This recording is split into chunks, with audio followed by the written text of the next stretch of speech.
ഇന്ന് നമ്മൾ സംസാരിക്കാൻ പോകുന്നത് മക്കയിലെ ഏറ്റവും പ്രശസ്തമായ ആത്മീയ പ്രാധാന്യമുള്ള സ്ഥലമായ ജബൽ അൽ നൂറിനെ കുറിച്ചാണ്. ലോകം മുഴുവനുള്ള മുസ്ലിങ്ങൾക്ക് അത്യന്തം പ്രിയപ്പെട്ട പ്രവാചകനായ മുഹമ്മദ് നബി സല്ലല്ലാഹു അലൈഹി വസല്ലമയുടെ ജീവിതത്തിലെ ഏറ്റവും വലിയ സംഭവമായി ബന്ധപ്പെട്ട് കിടക്കുന്ന ഈ മല. രാവിലെ 10 മുതൽ 4 വരെ പ്രവേശനമില്ല. ഞാനൊരു 4:30 അടുപ്പിച്ചിട്ടാണ് മലയുടെ താഴ്വാരത്തിലേക്ക് എത്തിയത്. താഴെ നമ്മൾ ഈ കാണുന്ന കടയിൽ നിന്നും ആവശ്യത്തിനുള്ള വെള്ളം ശേഖരിക്കണം. കാരണം മുകളിൽ ചെന്നാൽ ഏകദേശം ചെറിയൊരു കുപ്പിക്ക് 5 റിയാലോളം വില വരും. അതുകൊണ്ട് ഈ കടയിൽ നിന്നും നിങ്ങൾക്ക് അത്യാവശ്യം വേണ്ട സാധനങ്ങൾ വാങ്ങിക്കാവുന്നതാണ്. നല്ല വൃത്തിയുള്ള നടപ്പാതയാണ് കാണുന്നത്. ചിട്ടയായി അടക്കി വെച്ച കൽപ്പടികൾ. ഇത് ചവിട്ടി വേണം മുകളിലേക്ക് എത്താൻ. മുഴുവനായി കല്ല് വിരിച്ചിട്ടില്ല. ഒപ്പം ചില പാകിസ്ഥാനികളും ബംഗാളികളുമാണ് ഉള്ളത്. ജബൽ അൽ നൂറിൻ്റെ സ്ഥാനം. ജബൽ അൽ നൂർ അതായത് പ്രകാശത്തിൻ്റെ മല മസ്ജിദുൽ ഹറമിൽ നിന്ന് ഏകദേശം 4 കിലോമീറ്റർ വടക്ക് കിഴക്കായി സ്ഥിതി ചെയ്യപ്പെടുന്നു. ഏകദേശം 640 മീറ്റർ ഉയരമുള്ള ഈ മല പുറത്തുനിന്ന് നോക്കുമ്പോൾ സാധാരണമായി തോന്നാം. എന്നാൽ അതിന് മുകളിൽ സ്ഥിതി ചെയ്യുന്ന ഒരു ചെറിയ ഗുഹയാണ് ഹിറാ ഗുഹ. ലോക ചരിത്രം തന്നെ മാറ്റിമറിച്ച കേന്ദ്രം. വർഷം തോറും ആയിരക്കണക്കിന് മുസ്ലിങ്ങളാണ് ഈ മല കയറുന്നത്. പ്രവാചകന്റെ ജീവിതവുമായി ബന്ധപ്പെട്ട് കിടക്കുന്ന ഈ വിശുദ്ധ സ്ഥലത്തെ കാണാനുള്ള ആഗ്രഹത്തോടെ. നബിയുടെ ഏകാന്ത ജീവിതം. നബുവത്ത് ലഭിക്കുന്നതിന് മുമ്പ് മക്കയിലെ വിഗ്രഹാരാധനകളും അനീതികളും പ്രവാചകനായ മുഹമ്മദ് നബി സല്ലല്ലാഹു അലൈഹി വസല്ലമയെ ഏറെ വേദനിപ്പിച്ചു. അദ്ദേഹത്തിന് സമൂഹത്തിൻ്റെ ദുരവസ്ഥയെക്കുറിച്ച് ആഴത്തിലുള്ള ചിന്തയുണ്ടായിരുന്നു. ജനങ്ങൾ തമ്മിലുള്ള അനീതി, സ്ത്രീകളുടെ അവകാശങ്ങൾ ഇല്ലാതെയാക്കുക, ദരിദ്രരോടുള്ള അവഗണന എല്ലാം അദ്ദേഹത്തെ ഏറെ വേദനിപ്പിച്ചു. ഈ ലൗകിക ചലാചലങ്ങളിൽ നിന്ന് വിട്ട് ഏകാന്തതയിൽ ദൈവത്തോട് അടുപ്പപ്പെടാനായി അദ്ദേഹം ഹിറാ ഗുഹയിൽ പലപ്പോഴും ദിനങ്ങൾ ചെലവഴിക്കുമായിരുന്നു. ചെറുതായ ഈ ഗുഹയിൽ 2 പേർക്ക് മാത്രം ഇരിക്കാൻ സാധിക്കും. പക്ഷേ അതുതന്നെയാണ് അള്ളാഹുവിൻ്റെ വചനങ്ങൾ ആദ്യം ഭൂമിയിൽ എത്താൻ സഹായിച്ചത്. പ്രവാചകൻ 40-ാം വയസ്സായിരിക്കുമ്പോൾ ഒരു ദിവസം ഹിറാ ഗുഹയിൽ ധ്യാനത്തിരിക്കുകയായിരുന്നു. അത്ഭുതകരമായ ഒരു സംഭവം നടന്നു. ജിബ്രീൽ അലൈഹിസ്സലാം അവിടെ പ്രത്യക്ഷപ്പെട്ട് പ്രവാചകനോട് പറഞ്ഞു, ഇഖ്റ, വായിക്കൂ. നബി മറുപടി പറഞ്ഞു, എനിക്ക് വായിക്കാൻ അറിയില്ല. ജിബ്രീൽ അലൈഹിസ്സലാം 3 പ്രാവശ്യം ആവർത്തിച്ചു. ഒടുവിൽ ആരംഭിച്ചു.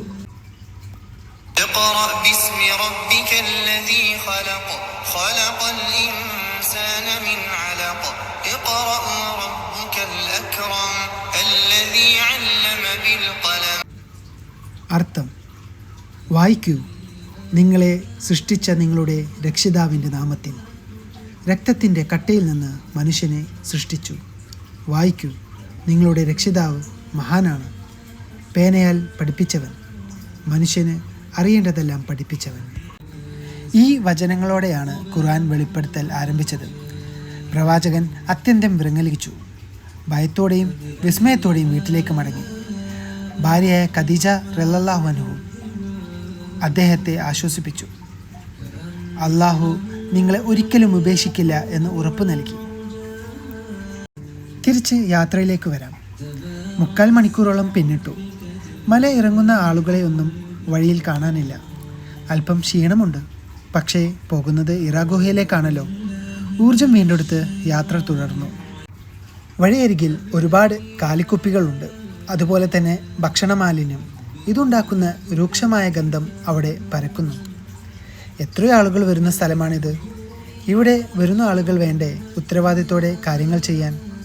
ഒരിടത്ത് ആളുകൾ കല്ലും മറ്റും പറക്കി ശേഖരിച്ചു പോകുന്നു. യാത്ര ഒന്നുകൂടിയും കാഠിന്യമായി കൊണ്ടിരിക്കുകയാണ്. വൃത്തിയുള്ള കല്ലുകൾ ഇവിടെ കാണാനില്ല. ഭിക്ഷാടനമാണ് കൂടുതൽ കാണാൻ കഴിയുന്നത്. 5-6 വയസ്സുള്ള കുട്ടികളെ ഭിക്ഷാടനത്തിനായി ഇരുത്തിയിരിക്കുന്നു. ഈ സമയത്തും നല്ല ചൂടുണ്ടായിരുന്നു.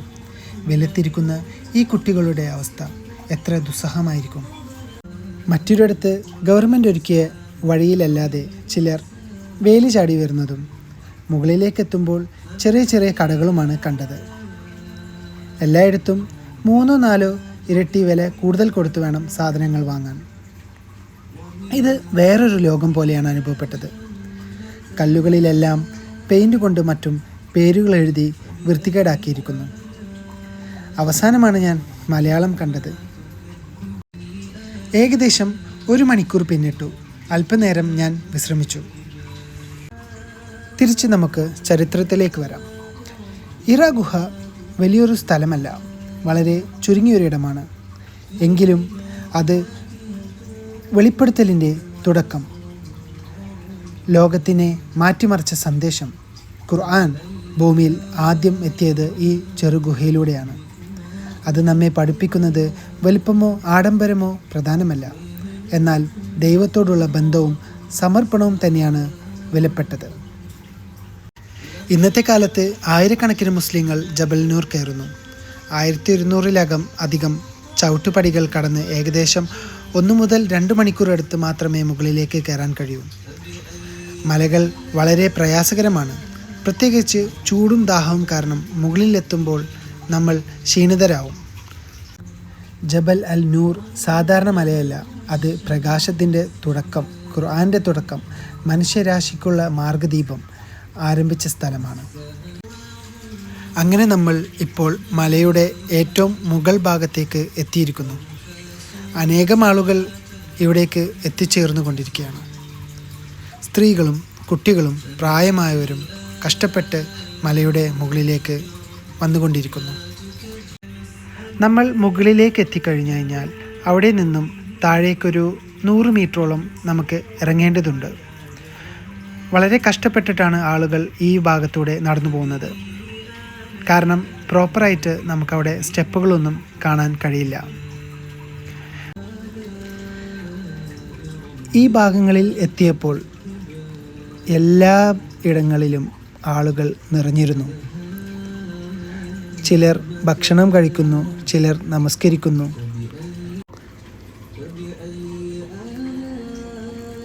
ഇന്ത്യക്കാരും പാകിസ്ഥാൻ, ബംഗ്ലാദേശ് എന്നീ രാജ്യങ്ങളിലുള്ള ആളുകളാണ് ഇവിടെ നിറഞ്ഞിരിക്കുന്നത്. എത്രയോ പവിത്രമായ ഒരു സ്ഥലമാണ് ഹിറ ഗുഹ.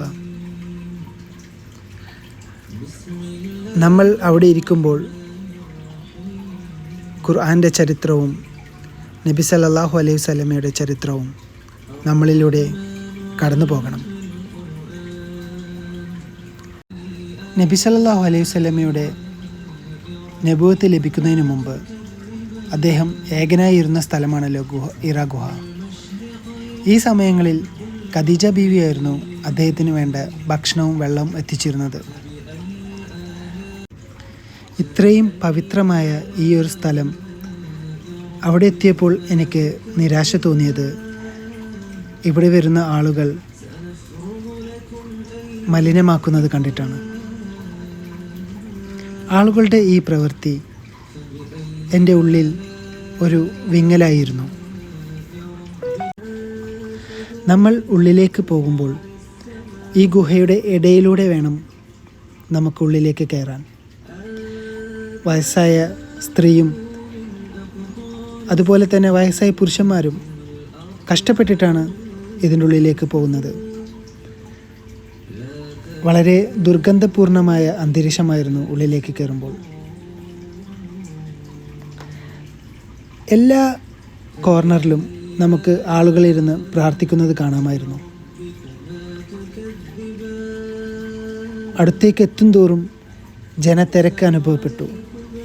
എനിക്ക് പൂർണ്ണമായും ഹിറ ഗുഹ അകത്തേക്ക് കയറാൻ കഴിഞ്ഞില്ല. ആളുകളെല്ലാം നിസ്കരിച്ചു കൊണ്ടേയിരിക്കുകയാണ്. നിസ്കാരം 2 റക്അത്ത് തീർന്നാൽ പിന്നീടും അങ്ങനെ എല്ലായിടത്തും ആളുകൾ ഇങ്ങനെ നിസ്കരിച്ചു കൊണ്ടിരിക്കുകയാണ്. ജബൽ നൂർ ഒരു ആരാധന സ്ഥലമല്ല, നാം അവിടെ പ്രാർത്ഥിക്കേണ്ടതുമില്ല. എന്നാൽ അത് ഇവിടെ പ്രാവർത്തികമല്ല. എല്ലാ ആളുകളും മറ്റുള്ളവരുടെ അവസരമാണ് ഇല്ലാതെയാക്കുന്നതെന്ന് തോന്നി.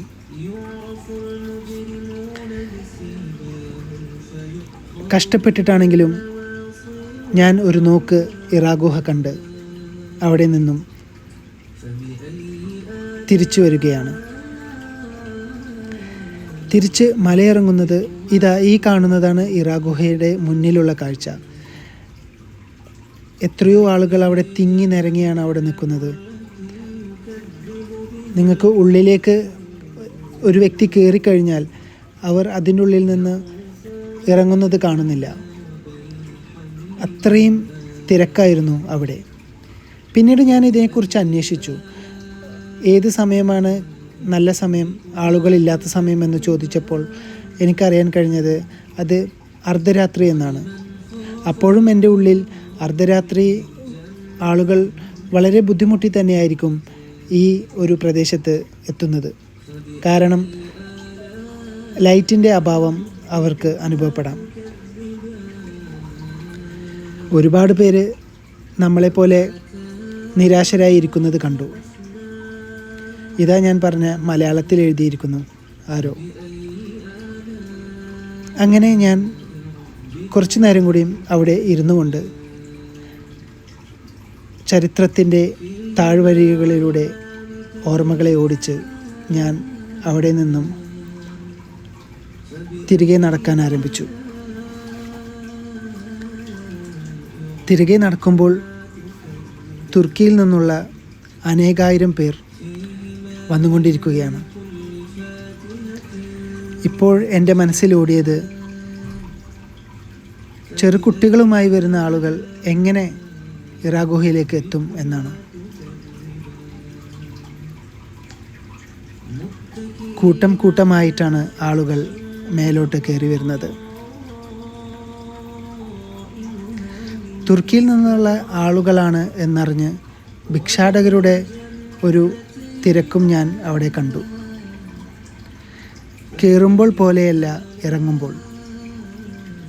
ഒരുപാട് ഭിക്ഷാടകരുടെ എണ്ണം കൂടിക്കൊണ്ടിരിക്കുന്നു. ജബൽ അൽ നൂർ സാധാരണ മലയല്ല. അത് പ്രകാശത്തിൻ്റെ തുടക്കം, ഖുർആൻ്റെ തുടക്കം, മനുഷ്യരാശിയുടെ മാർഗദീപം ആരംഭിച്ച സ്ഥലമാണ്. ഹിറാ ഗുഹയിൽ നിന്ന് ലോകം മുഴുവൻ മാറിമറിഞ്ഞു. എനിക്ക് പറയാനുള്ളത്, നാം ഓരോരുത്തരും ഉത്തരവാദിത്തോടു കൂടി വേണം അവിടേക്ക് പോകാൻ. മറ്റുള്ളവരുടെ അവസരം എടുക്കുവാനും പാടില്ല. പാഠങ്ങൾ ഉൾക്കൊണ്ട് വേണം നാം തിരിച്ചിറങ്ങുവാൻ. ഒരുപാട് ചരിത്രമുറങ്ങുന്ന സ്ഥലമാണ്. ചരിത്രത്തിൻ്റെ പ്രാധാന്യവും അവസാനം ജബൽ നൂറിൻ്റെ പാരമ്പര്യവും ആത്മീയതയും ഇസ്ലാമിക ഈ പർവ്വതം പ്രവാചക വഹിയുടെ ആരംഭത്തെ പ്രതിനിധീകരിക്കുകയും വിശ്വാസികൾക്ക് ആത്മീയ പ്രചോദനമായി നിലകൊള്ളുകയും ചെയ്യുന്നു. ഇതിലൂടെ നാം ജബൽ നൂറിൻ്റെ മഹത്വവും അതിൻ്റെ ചരിത്ര പാരമ്പര്യവും മനസ്സിലാക്കി അതിൻ്റെ ആത്മീയ സന്ദേശം നമ്മളിൽ ഒരുപാട് പ്രചോദനം നൽകേണ്ടിയിരിക്കുന്നു. അങ്ങനെ ഞങ്ങൾ മലയിറങ്ങുമ്പോൾ ഒരുപാട് ജനങ്ങളെ കാണാൻ സാധിച്ചു. പ്രത്യേകിച്ച് തിരിച്ചിറങ്ങുന്ന സമയം തുർക്കി, സിറിയ രാജ്യങ്ങളിലുള്ള ആളുകളെയാണ് കണ്ടത്. ഏകദേശം 7 മണിയോട് കൂടിയാണ് താഴേക്ക് എത്തിച്ചേർന്നത്. ഹിറാ ഗുഹയുടെ മല അടിവാരത്തിൽ ഇവിടുത്തെ ഗവൺമെൻറ് വളരെ മനോഹരമായിട്ടുള്ള ഒരു മസ്ജിദ് നിർമ്മിച്ചിട്ടുണ്ട്. ആളുകളെ ഉത്ബോധനം നടത്തുവാൻ വേണ്ടി ഇവിടുത്തെ ഗവൺമെൻറ് പ്രയത്നിക്കുന്നുമുണ്ട്. ഉദാഹരണത്തിന് ഹിറാ ഗുഹയുടെ പരിസരത്ത് നമസ്കരിക്കരുതെന്നും അവിടെ ആളുകൾ മുസലയും മറ്റും ഉപേക്ഷിച്ചിട്ടാണ് പോകുന്നത്. അതുണ്ടാക്കുന്ന ബുദ്ധിമുട്ടുകൾ എല്ലാം താഴെ നമുക്ക് പറഞ്ഞു തരുന്നതിന് വേണ്ടി കുറച്ച് വളണ്ടിയർമാരെ കണ്ടിരുന്നു. മലയിറങ്ങി വരുന്ന ആളുകൾക്കെല്ലാം ആശ്വാസമായി അവർ ദാഹജലം നൽകുന്നുണ്ടായിരുന്നു. ഇത്രയും കാര്യങ്ങളാണ് എനിക്ക് ഹിറാ ഗുഹയുടെ യാത്രയിലുണ്ടായ അനുഭവത്തെക്കുറിച്ച് നിങ്ങളുമായി പങ്കുവെക്കാനുള്ളത്.